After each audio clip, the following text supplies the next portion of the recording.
Apple starts selling the iPhone 5 with a carry-on lock. Our full Nexus 10 review is now live. It will show you just how to get Adobe Flash on newer Android devices. I'm Jaime Rivera, wondering if Adobe Flash is still as hot as it used to be. And this is Pocketnow Daily.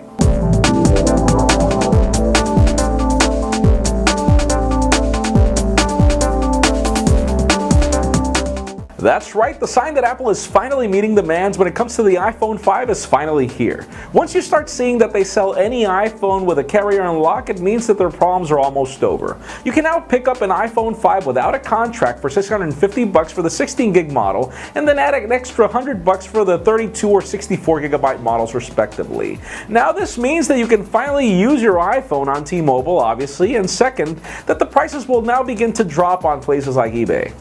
Now, the company that hasn't even started meeting demands is Samsung with their Tabz. It was the first Windows Phone 8 device to be announced, and it still hasn't even been launched. It was recently announced in Taiwan for a non-specific date, and it's also being mentioned now in Canada for a mid-December launch, but it just makes you wonder if Sammy's actually waiting for Windows Phone 8 to actually crash or mean something before they dive in. And if you were interested in a Microsoft Surface Pro, they have just shared the pricing with the public. The 64GB model will retail for $900, and then the 128GB model will retail for $1,000, no touch or type covers included. And as with everything Microsoft, there are no specific dates included, only early 2013.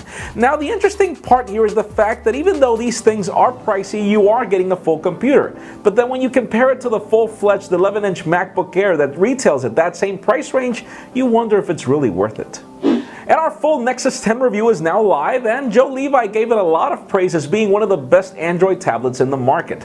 Now this review is really special because Joe recently reviewed the previous half-sibling Samsung Galaxy Note 10.1, and he didn't like the Note 10.1 even with the S Pen. So make sure you watch his full review and learn why the Nexus 10 is so special, because so far it actually is.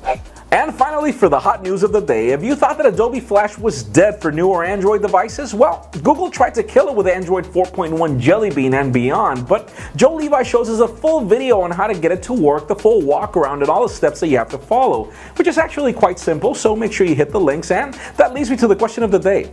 Just how important is Adobe Flash for you on a mobile device? In my particular case, I rarely use it, but I know of a lot of people that do use it, so make sure you leave us a comment down below.